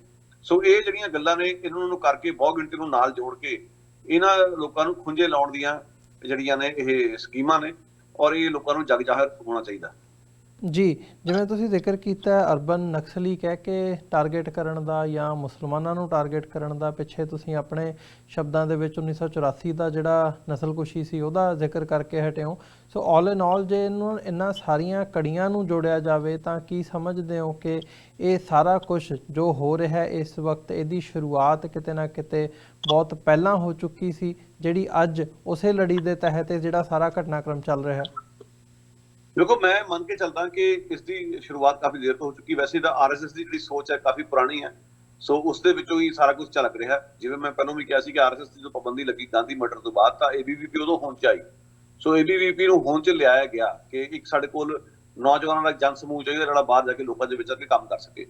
ਪਰ ਜਿਹੜੀ ਥਿੰਕਿੰਗ ਦੇ ਪ੍ਰੋਸੈਸ ਦੇ ਹਿਸਾਬ ਨਾਲ ਗੱਲ ਕਰੀਏ, ਮੈਂ ਫਿਰ ਦੁਬਾਰਾ 80 ਦੀਆਂ ਜਾਊਂਗਾ ਜੋ ਸਿੱਖ ਭਾਈਚਾਰੇ ਨੂੰ ਨਿਸ਼ਾਨਾ ਬਣਾਇਆ ਗਿਆ। ਉਸ ਦੌਰ 'ਚ ਉਕਾਈ ਹੋਈ ਹੈ ਦੋ ਧਿਰਾਂ ਵੱਲੋਂ, ਜਿਹੜੇ ਖਾਲਿਸਤਾਨੀ ਵਿਚਾਰਧਾਰਾ ਨੂੰ ਪਰਨਾਏ ਹੋਏ ਸੀ ਤੇ ਦੂਜੇ ਜਿਹੜੇ ਆਪਣੇ ਆਪ ਨੂੰ ਕਾਮਰੇਡ ਕਹਿੰਦੇ ਨੇ। ਹੋਇਆ ਏਦਾਂ ਕਿ ਜਦੋਂ ਬਲੂ ਸਟਾਰ ਆਪਰੇਸ਼ਨ ਹੋਇਆ ਤਾਂ ਉਸ ਤੋਂ ਬਾਅਦ ਵਾਈਟ ਪੇਪਰ ਸਰਕਾਰ ਦਾ ਕੱਢਿਆ ਗਿਆ। ਮੈਂ ਉਹਦਾ ਸਰਕਾਰ ਦੇ ਦਸਤਾਵੇਜ਼ ਦਾ ਹਵਾਲਾ ਲੈ ਕੇ ਗੱਲ ਕਹਿ ਰਿਹਾ। ਉਸ ਵਿੱਚ ਉਹਨਾਂ ਨੇ ਸਿੱਧੇ ਤੌਰ ਤੇ ਲਿਖਿਆ ਹੋਇਆ, ਅੱਜ ਵੀ ਕੋਈ ਜਾ ਕੇ ਪੜ੍ਹ ਲਵੇ, ਕਿ ਦਰਬਾਰ ਸਾਹਿਬ ਵਿੱਚ ਜਿਹੜੇ ਲੋਕਾਂ ਨੇ ਹਥਿਆਰ ਰੱਖੇ ਸੀ ਉਹ ਜਾਂ ਤਾਂ ਸਿੱਖਾਂ ਨੂੰ ਜ਼ਿੰਮੇਵਾਰ ਠਹਿਰਾਇਆ ਗਿਆ ਜਾਂ ਨਕਸਲਵਾੜੀਆਂ ਨੂੰ। ਜੀ। ਯਾਨੀ ਕਿ ਸਰਕਾਰ ਦੀਆਂ ਨਜ਼ਰਾਂ ਦੇ ਵਿੱਚ ਨਕਸਲੀਆਂ ਦੇ ਵਿੱਚ ਤੇ ਸਿੱਖਾਂ ਵਿੱਚ ਕੋਈ ਅੰਤਰ ਨਹੀਂ ਸੀ, ਦੋਨਾਂ ਨੂੰ ਹੀ ਦੁਸ਼ਮਣ ਵਜੋਂ ਵੇਖਿਆ ਜਾ ਰਿਹਾ ਸੀ। ਅੱਜ ਵੀ ਉਹੀ ਹੋ ਰਿਹਾ। ਅੱਜ ਸਿਰਫ ਫਰਕ ਇਹ ਹੋ ਗਿਆ ਕਿ ਨਕਸਲੀ ਜਿਹੜੇ ਨੇ ਉਹ ਅੱਜ ਅਰਬਨ ਨਕਸਲੀ ਨੇ ਜਾਂ ਮਾਓਇਸਟ ਨੇ, ਤੇ ਜਿਹੜੇ ਮੁਸਲਮਾਨਾਂ ਨੇ ਸਿੱਖਾਂ ਦੀ ਥਾਂ ਲੈ ਲਈ ਹੈ। ਫਰਕ ਸਿਰਫ ਇੰਨਾ ਹੀ ਹੈ, ਪਰ ਬਾਕੀ ਕੋਈ ਬੜਾ ਅੰਤਰ ਨਹੀਂਗਾ। ਸੋ ਮੇਰਾ ਕਹਿਣ ਦਾ ਮਤਲਬ ਕਿ ਜੇ ਉਦੋਂ ਸਹੀ ਤਰੀਕੇ ਨਾਲ ਮਰਦ ਦੀ ਨਿਸ਼ਾਨਦੇਹੀ ਕੀਤੀ ਗਈ ਹੁੰਦੀ, ਜੇ ਸਿੱਖਾਂ ਵਿੱਚ ਖਾਲਿਸਤਾਨੀਆਂ ਕਾਮਰੇਡਾਂ ਵਿੱਚ ਉਹੋ ਜਿਹਾ ਦੁਫੇੜ ਨਾ ਪੈਦਾ ਹੋਇਆ ਹੁੰਦਾ, ਸਟੇਟ ਨੂੰ ਇੱਕ ਸਾਂਝਾ ਦੁਸ਼ਮਣ ਬਣ ਕੇ ਇੱਕ ਲੜਾਈ ਵਿੱਢੀ ਗਈ ਹੁੰਦੀ ਜਿਹੜੀ ਲੋਕ ਪੱਖੀ ਹੁੰਦੀ, ਤੇ ਸ਼ਾਇਦ ਅਜੇ ਇਤਿਹਾਸ ਹੋਰ ਹੋਣਾ ਸੀ। ਔਰ ਉਹ ਪਰ ਹੁਣ ਜੋ ਸਮਾਂ ਬੀਤ ਗਿਆ ਉਸ ਦਾ ਅਸੀਂ ਕੁਝ ਨਹੀਂ ਕਰ ਸਕਦੇ, ਪਰ ਅੱਜ ਵੀ ਸਿੱਖਣ ਨੂੰ ਬਹੁਤ ਕੁਛ ਹੈ ਉਸ ਦੇ ਵਿੱਚ। ਕਿ ਇਹ ਜਿਹੜਾ ਇੱਕ ਸਟੇਟ ਦਾ ਜਿਹੜਾ ਹਮੇਸ਼ਾ ਹੀ ਰਵੱਈਆ ਰਿਹਾ ਕਿ ਵਿਰੋਧੀ ਵਿਚਾਰਾਂ ਨੂੰ ਦਬਾਉਣ ਲਈ ਉਹ ਹਰ ਤਰ੍ਹਾਂ ਦਾ ਹਰਬਾ ਵਰਤਣਗੇ। ਜੇ ਕੋਈ ਸਿੱਖ ਹੈ ਉਹਨੂੰ ਖਾਲਿਸਤਾਨੀ ਕਰਦਾਨ ਦਿਓ, ਜਿਵੇਂ ਕਿ ਹੁਣ ਅਸੀਂ ਵੇਖ ਰਹੇ ਹਾਂ ਕੈਨੇਡਾ ਵਿੱਚੋਂ ਜਿਹੜੇ ਲੋਕ ਵਿਰੋਧ ਪ੍ਰਗਟਾਉਂਦੇ ਨੇ, ਚਾਹੇ ਗੁਰਦਾਸ ਮਾਨ ਨੇ ਹਿੰਦੀ ਭਾਸ਼ਾ ਦੇ ਹੱਕ 'ਚ ਬਿਆਨ ਦਿੱਤਾ ਉਸ ਦੇ ਖਿਲਾਫ ਜਾਂ ਸੀਏ ਦੇ ਖਿਲਾਫ, ਉਹਨਾਂ ਨੂੰ ਵੀ ਖਾਲਿਸਤਾਨੀ ਕਹਿ ਕੇ ਭੱਜਣਾ। ਤੇ ਜੇ ਕੋਈ ਮੁਸਲਿਮ ਹੈ ਤਾਂ ਉਸਨੂੰ ਜਿਹਾਦੀ ਕਹਿ ਕੇ ਭੱਜਣਾ, ਤੇ ਜੇ ਕੋਈ ਖੱਬੇ ਪੱਖੀ ਵਿਚਾਰਾਂ ਵਾਲਾ ਉਸਨੂੰ ਮਾਓਇਸਟ ਕਹਿ ਕੇ। ਯਾਨੀ ਕੁੱਲ ਮਿਲਾ ਕੇ ਉਹਨਾਂ ਨੂੰ ਇੱਕ ਐਂਟੀ ਨੈਸ਼ਨਲ ਦੇ ਜੁਮਰੇ ਵਿੱਚ ਫਸਾ ਕੇ ਤੇ ਬਦਨਾਮ ਕਰਕੇ ਤੇ ਬਾਕੀ ਸਾਰੀ ਜਨਤਾ ਨੂੰ ਆਪਣੇ ਹੱਕ ਵਿੱਚ ਭੁਗਤਾਉਣ ਦੀਆਂ ਕੋਸ਼ਿਸ਼ਾਂ ਸਰਕਾਰ ਦਾ ਖਾਸਾ ਲੰਮੇ ਸਮੇਂ ਤੋਂ ਚੱਲਦਾ ਆ ਰਿਹਾ। ਉਸ ਵਿੱਚ ਭਾਰਤੀ ਜਨਤਾ ਪਾਰਟੀ ਇਕੱਲੀ ਕਸੂਰਵਾਰ ਨਹੀਂ, ਇਸ ਤੋਂ ਪਹਿਲਾਂ ਕਾਂਗਰਸ ਵੀ ਇਹ ਕੁਝ ਕਰਦੀ ਰਹੀ ਹੈ। ਜੀ, ਇਹਦੇ ਵਿੱਚ ਜਿਵੇਂ ਤੁਸੀਂ ਜ਼ਿਕਰ ਕੀਤਾ ਹੈ ਵੀ ਸਾਰਿਆਂ ਨੂੰ ਜਿਹੜਾ ਟਾਰਗੇਟ ਕੀਤਾ ਜਾ ਰਿਹਾ ਹੈ, ਤੇ ਸਵਾਲ ਇਸ ਦੇ ਜਵਾਬ ਦੇ ਵਿੱਚ ਤਾਂ ਇਹੀ ਹੁੰਦਾ ਵੀ ਤੁਸੀਂ ਇਕੱਠੇ ਹੋ ਕੇ ਉਹਦਾ ਜਵਾਬ ਦਿੰਦੇ ਹੋ, ਜਿਹਦੇ ਵਿੱਚ ਬੜੇ ਵੱਡੇ ਲੈਵਲ ਤੇ ਕਮੀ ਦੇਖੀ ਗਈ ਹੈ, ਜਿਹਦਾ ਜ਼ਿਕਰ ਤੁਸੀਂ ਪਿਛੋਕੜ ਦੇ ਵਿੱਚ ਕੀਤਾ। ਜੇ ਉਸੇ ਪਿਛੋਕੜ ਨੂੰ ਸਮਝਣ ਦੀ ਜਾਂ ਉਹਦੇ ਤੋਂ ਸਬਕ ਲੈਣ ਦੀ ਲਾਈਨ ਹੋਵੇ ਤੇ ਕਿੱਥੇ ਗਲਤੀ ਨਜ਼ਰ ਆਉਂਦੀ ਹੈ ਕਿ ਜਿਹੜੀ ਪੰਜਾਬ ਦੇ ਵਿੱਚ, ਜੇ ਪੰਜਾਬ ਦੀ ਸਟਰਗਲ ਦੀ ਗੱਲ ਕਰਨੀ ਹੋਵੇ ਤਾਂ ਜਿਹੜੀ ਲੋਕ ਪੱਖੀ ਸਟਰਗਲ ਸੀ, ਲੋਕਾਂ ਦੇ ਹੱਕਾਂ ਦੀ ਗੱਲ ਸੀ, ਤੇ ਕਿੱਥੇ ਕਮੀ ਰਹੀ ਵੀ ਪੰਜਾਬ ਦੇ ਲੋਕ ਹੀ ਆਪਸ ਦੇ ਵਿੱਚ ਇਕੱਠੇ ਨਹੀਂ ਹੋ ਸਕੇ? ਦੇਖੋ, ਗੱਲ ਬੜੀ ਸਿੱਧੀ ਜੀ ਹੈ। ਕੁਝ ਤਾਂ ਸਿਧਾਂਤਕ ਮਤਭੇਦ ਹੋ ਸਕਦੇ ਆ, ਪਰ ਇਹ ਸਾਨੂੰ ਮੰਨ ਕੇ ਚੱਲਣਾ ਚਾਹੀਦਾ ਕਿ ਸਿਧਾਂਤਕ ਮਤਭੇਦ ਹੁੰਦੇ ਔਰ ਹੋਣੇ ਚਾਹੀਦੇ ਵੀ ਨੇ। ਜ਼ਰੂਰੀ ਨਹੀਂ ਕਿ ਹਰ ਇੱਕ ਵਿਅਕਤੀ, ਮਤਲਬ ਦੋ ਵਿਅਕਤੀ ਇੱਕੋ ਵਰਗਾ ਸੋਚਣ। ਪਰ ਇੱਕ ਗੱਲ ਦੀ ਤਾਂ ਕਲੈਰਿਟੀ ਹੋਣੀ ਚਾਹੀਦੀ ਨਾ ਕਿ ਜਿਹੜਾ ਤੁਹਾਡਾ ਸਾਂਝਾ ਦੁਸ਼ਮਣ ਕੌਣ ਹੈ, ਸਾਂਝੇ ਦੁਸ਼ਮਣ ਦੇ ਮਨਸੂਬੇ ਕੀ ਨੇ। ਹੁਣ ਦੇਖਿਆ ਜਾਵੇ, ਜੇ ਰਾਜੀਵ ਗਾਂਧੀ ਦੇ ਬਿਆਨ ਆਉਂਦੇ ਸੀਗੇ ਕਿ ਈਵਨ ਖੱਬੇ ਪੱਖੀਆਂ ਨੂੰ ਵੀ ਉਹ ਲੰਮੇ ਹੱਥੀ ਲੈ ਕੇ ਕਹਿ ਦਿੰਦਾ ਸੀਗਾ ਕਿ ਪੰਜਾਬ ਵਿੱਚ ਜਿਹੜੇ ਸਾਨੂੰ ਕੁਐਸਚਨ ਕਰ ਰਹੇ ਨੇ ਬੇਸਿਕਲੀ ਉਹ ਐਂਟੀ ਨੈਸ਼ਨਲ ਨੇ। ਹੁਣ ਇਹ ਗੱਲਾਂ ਉਦੋਂ ਵੀ ਹੋ ਰਹੀ ਸੀਗੀਆਂ। ਉਦੋਂ ਜਿਹੜਾ ਜੇ ਖੱਬੇ ਪੱਖੀਆਂ ਨੇ ਸੁਹਿਰਦ ਹੋ ਕੇ ਆਪਣਾ ਸਿਰ ਵਰਤਿਆ ਹੁੰਦਾ, ਸੋਚਦੇ ਕਿ ਵੀ ਜਿਹੜਾ ਜੈਨੂਇਨ ਜਿਹੜੀਆਂ ਕੁਝ ਗੱਲਾਂ ਨੇ, ਜਿੱਥੇ ਸਰਕਾਰੀ ਦਮਨ ਹੋਇਆ, ਪੁਲਿਸ ਨੇ ਜ਼ਿਆਦਤੀਆਂ ਕੀਤੀਆਂ ਜਾਂ 84 ਦਾ ਕਤਲੇਆਮ ਹੋਇਆ, ਸਾਨੂੰ ਲੰਬੇ ਸਮੇਂ ਤੱਕ ਸ਼ਿੱਦਤ ਨਾਲ ਇਹ ਮੁੱਦੇ ਚੁੱਕਣੇ ਚਾਹੀਦੇ ਸੀਗੇ। ਪਰ ਹੋਇਆ ਉਲਟਾ ਕਿ ਉਹ ਲੋਕਾਂ ਨੇ ਉਸ ਵੇਲੇ ਦੇਸ਼ ਦੀ ਏਕਤਾ ਅਖੰਡਤਾ ਦੀ ਗੱਲ ਕਰਨੀ ਸ਼ੁਰੂ ਕਰਤੀ। ਅੱਜ ਉਹੀ ਦੇਸ਼ ਦੀ ਏਕਤਾ ਅਖੰਡਤਾ ਦਾ ਨਾਰਾ ਜਿਹੜਾ ਜਨਸੰਘੀ ਅੱਡੀਆਂ ਚੁੱਕ ਕੇ ਲਾ ਰਹੇ ਨੇ, ਤੇ ਤੁਹਾਡੇ ਕੋਲ ਹੁਣ ਕਹਿਣ ਨੂੰ ਕੁਝ ਰਿਹਾ ਹੀ ਨਹੀਂਗਾ। ਉਲਟਾ ਆਪ ਹੀ ਖੁੰਝੇ ਲੱਗ ਗਏ, ਸਿਰਫ 5 MP ਰਹਿ ਗਏ ਕਾਮਰੇਡਾਂ ਦੇ। ਸੋ ਮੇਰਾ ਮਤਲਬ ਕਹਿਣਾ ਕਿ ਕਿਧਰੇ ਨਾ ਕਿਧਰੇ ਇਹ ਉਕਾਈ ਜ਼ਰੂਰ ਹੋਈ ਹੈ ਕਿ ਜਦੋਂ ਨੈਸ਼ਨਲਿਜ਼ਮ ਦੇ ਨਾਂ ਦੇ ਉੱਤੇ ਜਾਂ ਇਸ ਤਰ੍ਹਾਂ ਦੇ ਨੈਰੇਟਿਵ ਦੇ ਨਾਂ ਉੱਤੇ ਤੁਸੀਂ ਸਟੇਟ ਦੇ ਹੱਕ 'ਚ ਜਦੋਂ ਖੜ ਜਾਂਦੇ ਹੋ ਬੇਸ਼ਰਮ ਹੋ ਕੇ ਖੁੱਲੇ ਤੌਰ ਤੇ, ਤਾਂ ਫਿਰ ਲੋਕਾਂ 'ਚ ਉਖੜਨਾ ਤੁਹਾਡਾ ਸੁਭਾਵਿਕ ਹੀ ਹੈ। ਸੋ ਜਿਹੜੀ ਉੱਥੋਂ ਦੀ ਪੰਜਾਬ ਦੀ ਜਿਹੜੀ ਲੋਕਾਂ ਦੇ ਲੈਵਲ ਦੀ ਜਿਹੜੀ ਸਟਰਗਲ ਸੀਗੀ ਕੁਝ ਜੈਨੂਅਨ ਇਸ਼ੂਜ਼ ਨੂੰ ਲੈ ਕੇ, ਚਾਹੇ ਉਹ ਜਿਹੜਾ ਜਿਣਸਾਂ ਦੇ ਭਾਅ ਸੀ ਜਾਂ ਕੁਝ ਵੀ ਸੀ, ਉਹਦੇ ਤੇ ਇਹਨਾਂ ਨੂੰ ਡਟ ਕੇ ਖੜਨਾ ਚਾਹੀਦਾ ਸੀ। ਹਿਊਮਨ ਰਾਈਟਸ ਉੱਤੇ ਘੱਟੋ ਘੱਟ ਬਹੁਤ ਡਟ ਕੇ ਪੋਜੀਸ਼ਨ ਲੈਣੀ ਚਾਹੀਦੀ ਸੀ। ਜਿੱਥੇ ਤੱਕ ਤੁਹਾਡੇ ਆਪਣੇ ਸਿਧਾਂਤਕ ਮਤਭੇਦ ਨੇ ਕਿ ਠੀਕ ਹੈ, ਇੱਕ ਤਹਿਰੀਕ ਜਿਹੜੀ ਹੈ ਧਰਮ ਦੇ ਤੋਂ ਸੇਧ ਲੈ ਕੇ ਆਪਣੀ ਮੂਵਮੈਂਟ ਚਲਾ ਰਹੀ ਹੈ, ਦੂਜੀ ਤਹਿਰੀਕ ਦਾ ਜਿਹੜਾ ਫਲਸਫਾ ਬਿਲਕੁਲ ਵੱਖਰਾ, ਉੱਤੇ ਤੁਹਾਡੇ ਮਤਭੇਦ ਹੋ ਸਕਦੇ ਨੇ, ਪਰ ਉਹ ਡਾਇਲੋਗ ਰਾਹੀਂ ਸੁਲਝਾਏ ਜਾ ਸਕਦੇ। ਉਸ ਵਿੱਚ ਜਿਸ ਤਰੀਕੇ ਨਾਲ ਕਾਮਰੇਡਾਂ ਦੇ ਕਤਲ ਹੋਏ ਖਾਲਿਸਤਾਨੀ ਤਹਿਰੀਕਾਂ ਵੱਲੋਂ, ਉਹ ਵੀ ਕੋਈ ਮੁਨਾਸਿਬ ਗੱਲ ਨਹੀਂ ਸੀ। ਸੋ ਮੈਂ ਸਮਝਦਾ ਕਿ ਅੱਜ ਸਿਰ ਜੋੜ ਕੇ ਬੈਠਣ ਦੀ ਲੋੜ ਹੈ ਕਿ ਕਿਵੇਂ ਜਿਹੜਾ ਸਟੇਟ ਹੈ ਉਹ ਕਿਵੇਂ ਮੈਨੂਪੂਲੇਟ ਕਰਕੇ ਲੋਕਾਂ ਨੂੰ ਉਲਝਾ ਕੇ ਰੱਖਿਆ ਹੋਇਆ ਉਹਨੇ, ਔਰ ਉਹਨਾਂ ਦੀ ਆਪਸੀ ਲੜਾਈ ਵਿੱਚ ਉਹ ਸਟੇਟ ਹੀ ਫਾਇਦਾ ਲੈ ਰਿਹਾ ਹੈ। ਸੋ ਜਿਹੜੇ ਲੋਕ ਵੀ ਅੱਜ ਦੇ ਤਰੀਕ ਵਿੱਚ ਸਟੇਟ ਦੇ ਹੱਕ 'ਚ ਭੁਗਤਣਗੇ, ਲੋਕ ਉਹਨਾਂ ਤੋਂ ਜਵਾਬ ਮੰਗਣਗੇ। ਹੁਣ ਜਿਵੇਂ ਕਸ਼ਮੀਰ ਦੇ ਮਸਲੇ ਤੇ ਜੋ ਫੈਸਲਾ ਲਿਆ ਗਿਆ, ਅਸੀਂ ਦੇਖਿਆ ਕਿ ਜਿਵੇਂ ਤਕਰੀਬਨ ਮੁੱਖ ਪਾਰਟੀਆਂ ਜਿਵੇਂ ਕਿ ਆਮ ਆਦਮੀ ਪਾਰਟੀ ਵੀ ਲਾ ਲਓ, BSP ਜਿਹੜੇ ਦੱਬੇ ਕੁਸ਼ਤਿਆਂ ਦੇ ਹਿਤੈਸ਼ੀ ਕਹਾਉਂਦੇ ਨੇ ਆਪਣੇ ਆਪ ਨੂੰ, ਉਹ ਵੀ BJP ਦੇ ਹੱਕ 'ਚ ਭੁਗਤ ਗਏ। ਇੱਥੋਂ ਤੱਕ ਕਿ ਰਾਮ ਮੰਦਿਰ ਦਾ ਮਸਲਾ ਆਇਆ ਤਾਂ ਕਾਮਰੇਡਾਂ ਦੀ ਬੋਲੀ ਦੇ ਵਿੱਚ ਤੇ ਕੇਂਦਰ ਦੀ ਬੋਲੀ 'ਚ ਕੋਈ ਬੜਾ ਅੰਤਰ ਨਹੀਂ ਸੀਗਾ। ਜਿਵੇਂ ਇਹ ਹੁੰਦਾ ਕਿ ਜੋ ਹੋ ਗਿਆ ਸੋ ਹੋ ਗਿਆ, ਹੁਣ ਅਗਾਂਹ ਤੁਰੀਏ, ਦੇਸ਼ ਦੀ ਸ਼ਾਂਤੀ ਬਣਾਈ ਰੱਖਣ ਲਈ ਜ਼ਰੂਰੀ ਹੈ ਕਿ ਅਸੀਂ ਕੋਰਟ ਦੇ ਫੈਸਲੇ ਨੂੰ ਪ੍ਰਵਾਨ ਕਰ ਲਈਏ। ਇਹ ਗੱਲਾਂ ਬਹੁਤ ਮਾੜੀਆਂ ਨੇ। ਲੱਗਦਾ ਹੈ ਕਿ ਅਜੇ ਵੀ ਪੂਰੀ ਤਰ੍ਹਾਂ ਸਿੱਖਿਆ ਨਹੀਂ ਗਿਆ ਉਸ ਗੱਲ ਤੋਂ। ਅੱਜ ਵੀ ਸਮਾਂ ਇਸ ਗੱਲ ਦੀ ਮੰਗ ਕਰਦਾ ਹੈ ਕਿ ਜਿੱਥੇ ਵੀ ਨੈਸ਼ਨਲਿਜ਼ਮ ਦੇ ਨਾਂ ਤੇ ਲੋਕਾਂ ਨੂੰ ਦਬਾਇਆ ਜਾ ਰਿਹਾ, ਉਹਨਾਂ ਦੇ ਮੂੰਹ ਬੰਦ ਕਰਾਏ ਜਾ ਰਹੇ ਨੇ, ਉੱਥੇ ਘੱਟੋ ਘੱਟ ਜਿਹੜੇ ਆਪਣੇ ਆਪ ਨੂੰ ਖੱਬੇ ਪੱਖੀ ਜਾਂ ਜਿਹਨੂੰ ਕਹਿੰਦੇ ਕਿ ਰੌਸ਼ਨ ਖਿਆਲ ਲੋਕ ਕਹਿੰਦੇ ਨੇ, ਉਹਨਾਂ ਨੂੰ ਇਸ ਜਿਹੜੇ ਜੰਜਾਲ ਤੋਂ ਬਚਣਾ ਚਾਹੀਦਾ, ਕਿਉਂਕਿ ਇਹ ਟਰੈਪ ਹੈ ਹੁਣ ਵੀ ਤੁਸੀਂ ਨੋਟ ਕੀਤਾ ਹੋਣਾ ਜਿਹੜੇ ਆ ਸੀਏ ਦੇ ਖਿਲਾਫ ਪ੍ਰੋਟੈਸਟ ਜਿਹੜੇ ਕਰ ਰਹੇ ਨੇ, ਉਹਨਾਂ ਵਿੱਚ ਵੀ ਕੁਝ ਨੇ ਜਿਨ੍ਹਾਂ ਵਿੱਚ ਬੜੀਆਂ ਦੇਸ਼ ਭਗਤ ਰੁਚੀਆਂ ਨੇ। ਇਹ ਦੇਸ਼ ਭਗਤ ਰੁਚੀਆਂ ਉਹਨਾਂ ਨੂੰ ਪਿਛਾਂ ਨੂੰ ਲੈ ਕੇ ਜਾਣਗੀਆਂ, ਨੁਕਸਾਨ ਕਰਾਉਣਗੀਆਂ, ਔਰ ਅਖੀਰ ਫਾਇਦਾ ਬੀਜੇਪੀ ਦਾ ਹੀ ਹੋਵੇਗਾ, ਇਹਨਾਂ ਲੋਕਾਂ ਦਾ ਨਹੀਂ ਹੋਵੇਗਾ। ਇਹਨਾਂ ਗੱਲਾਂ ਤੇ ਗੌਰ ਕਰਨ ਦੀ ਲੋੜ ਹੈ। ਜੀ ਗੁਰਪ੍ਰੀਤ ਸਿੰਘ ਜੀ, ਤੁਹਾਨੂੰ ਨਹੀਂ ਲੱਗਦਾ ਵੀ ਜਿਵੇਂ ਨੈਸ਼ਨਲਿਜ਼ਮ ਦੀ ਜਦੋਂ ਗੱਲ ਆਉਂਦੀ ਹੈ ਜਾਂ ਜਦੋਂ ਨੈਸ਼ਨਲਿਜ਼ਮ ਨੂੰ ਪ੍ਰਚਾਰਿਆ ਜਾਂਦਾ, ਪ੍ਰੋਪੇਗੇਟ ਕੀਤਾ ਜਾਂਦਾ ਉਸ ਦੇ ਉੱਤੇ, ਤਾਂ ਜਿਹੜੀਆਂ ਵਿਰੋਧ ਦੀਆਂ ਆਵਾਜ਼ਾਂ ਹੁੰਦੀਆਂ ਨੇ, ਜਿਹੜਾ ਵਿਰੋਧ ਹੋਣਾ ਚਾਹੀਦਾ ਉਹ ਨਹੀਂ ਹੋ ਪਾਉਂਦਾ।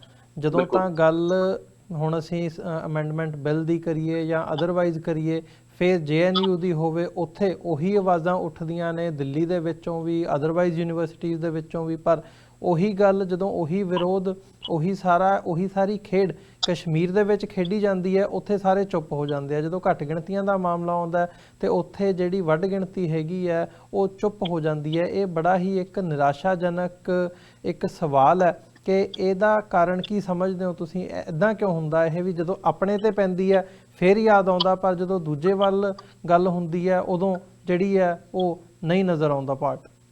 ਬੇਸਿਕਲੀ ਇਹੀ ਜਿਹੜੀ ਇੱਕ ਪਾਸੜ ਸੋਚ ਹੈ, ਜਿਹੜੀ ਸਿਲੈਕਟਿਵਿਟੀ ਹੈ, ਇਹੀ ਸਮੱਸਿਆ ਦੀ ਜੜ ਹੈ।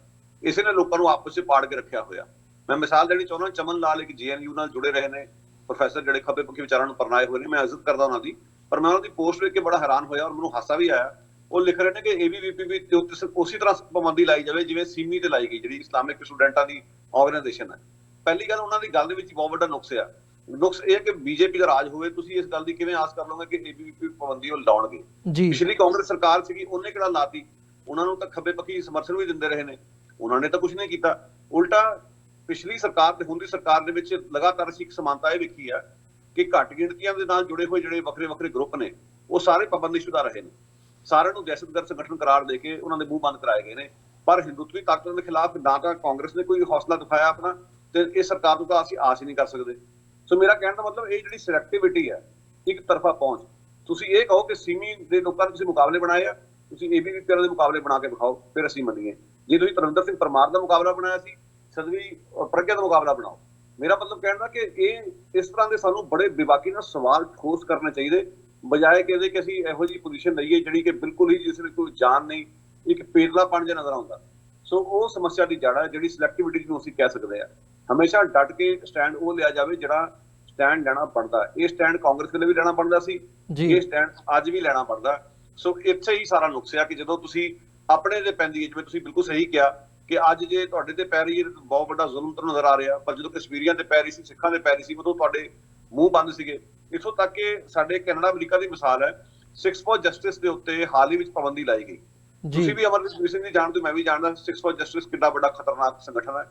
ਇੱਕ ਆਪਣੇ ਤੌਰ ਤੇ ਲੋਕਤੰਤਰਿਕ ਢੰਗ ਨਾਲ ਰੈਫਰੈਂਡਮ ਦੀ ਗੱਲ ਕਰ ਰਹੇ ਨੇ, ਇਸ ਤੋਂ ਬਾਅਦ ਕੁਝ ਨਹੀਂ। ਵਿਸ਼ਵ ਹਿੰਦੂ ਪਰਿਸ਼ਦ ਨੇ ਹਿੰਦੂ ਰਾਸ਼ਟਰ ਦੀ ਗੱਲ ਕੀਤੀ, 2020 ਤੱਕ ਬਣਾਵਾਂਗੇ, ਉਹਨਾਂ ਦੇ ਕੋਈ ਪਾਬੰਦੀ ਨਹੀਂ ਲਾਈ ਗਈ। 6 ਫॉर ਜਸਟਿਸ ਦੀ ਪਾਬੰਦੀ ਲਾ ਦਿੱਤੀ ਗਈ। ਤੁਸੀਂ ਦੱਸੋ ਕਿਹੜੇ ਖੱਬੇ ਪੱਖੀ ਗਰੁੱਪ ਨੇ ਖੜ ਕੇ ਕਿਹਾ ਹੋਵੇ ਕਿ ਇਸ ਪਾਬੰਦੀ ਨੂੰ ਚੁੱਕਿਆ ਜਾਵੇ? ਮੇਰਾ ਕਹਿਣ ਦਾ ਮਤਲਬ ਕਿ ਇਹ ਜਿਹੜੇ ਬਿਆਨ ਨੇ ਕਿ ABVP ਤੇ ਪਾਬੰਦੀ ਲਾ ਦਿਓ ਜਿਵੇਂ ਸੀਮੀ ਤੇ ਲਾਈ ਗਈ, ਇਹ ਆਪਣੇ ਆਪ 'ਚ ਬਹੁਤ ਦਿੱਕਤ ਭਰਪੂਰ ਹੈ। ਸੀਮੀ ਨੂੰ ਤੁਸੀਂ ਕਿਸ ਹਿਸਾਬ ਨਾਲ ਮੰਨਦੇ ਹੋ ਕਿ ਦਹਿਸ਼ਤਗਰਦ ਹੈ? ਕਿਉਂਕਿ ਸਰਕਾਰ ਪ੍ਰਚਾਰ ਰਹੀ ਇਸ ਕਰਕੇ ਜੀ, ਸਰਕਾਰ ਪ੍ਰੋਪੇਗੈਂਡਾ ਤੇ ਅੱਖਾਂ ਮੀਚ ਕੇ ਯਕੀਨ ਕਰ ਲਈਏ। ਇਹ ਕੁਝ ਤਲਕ ਸਵਾਲ ਨੇ ਜਿਹੜੇ ਪਹਿਲਾਂ ਸਾਨੂੰ ਆਪਣੇ ਆਪ ਨੂੰ ਕਰਨੇ ਚਾਹੀਦੇ, ਉਸ ਤੋਂ ਬਾਅਦ ਕੋਈ ਬਿਆਨ ਦਿੱਤਾ ਜਾਣਾ ਚਾਹੀਦਾ।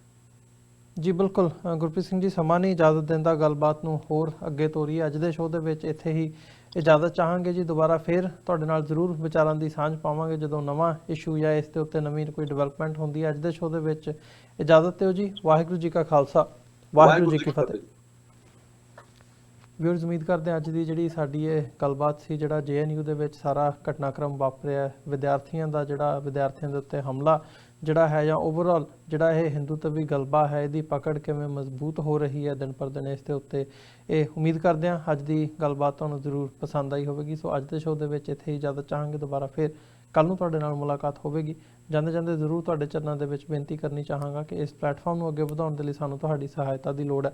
TV84 ਨੂੰ ਡੋਨੇਟ ਕਰਨ ਦੇ ਲਈ ਤੁਸੀਂ ਸਾਡੀ ਵੈਬਸਾਈਟ www.tv84.tv ਤੇ ਜਾ ਕੇ ਸਾਨੂੰ ਡੋਨੇਟ ਕਰ ਸਕਦੇ ਹੋ ਤੇ ਮੰਥਲੀ ਡੋਨੇਸ਼ਨਸ ਦੇ ਲਈ ਪਲੇਜ ਕਰ ਸਕਦੇ ਹੋ। ਜੇ ਚੈੱਕ ਰਾਹੀਂ ਡੋਨੇਸ਼ਨਸ ਭੇਜਣੀਆਂ ਚਾਹੁੰਦੇ ਹੋ ਤਾਂ TV84 ਦੇ ਨਾਂ ਦਾ ਚੈੱਕ ਬਣਾ ਕੇ ਤੁਸੀਂ ਸਾਨੂੰ ਸਾਡੇ ਐਡਰੈਸ ਤੇ ਮੇਲ ਕਰ ਸਕਦੇ ਹੋ। 3601 37th ਐਵਨਿਊ, ਲੌਂਗ ਆਈਲੈਂਡ ਸਿਟੀ, ਨਿਊਯਾਰਕ 11101। ਵੈਬਸਾਈਟ ਇੱਕ ਵਾਰ ਫਿਰ ਦੱਸਦੇ ਹਾਂ, www.tv84.tv। ਇਸੇ ਦੇ ਨਾਲ ਵਿਊਅਰਸ, ਅੱਜ ਦੇ ਇਸ ਪ੍ਰੋਗਰਾਮ ਦੇ ਵਿੱਚ ਇੱਥੇ ਤੁਹਾਡੇ ਕੋਲੋਂ ਇਜਾਜ਼ਤ ਚਾਹਾਂਗੇ। ਦੁਬਾਰਾ ਫਿਰ ਕੱਲ੍ਹ ਨੂੰ ਮੁਲਾਕਾਤ ਹੋਵੇਗੀ। ਇਜਾਜ਼ਤ ਦਿਓ ਜੀ। ਵਾਹਿਗੁਰੂ ਜੀ ਕਾ ਖਾਲਸਾ, ਵਾਹਿਗੁਰੂ ਜੀ ਕੀ ਫਤਿਹ।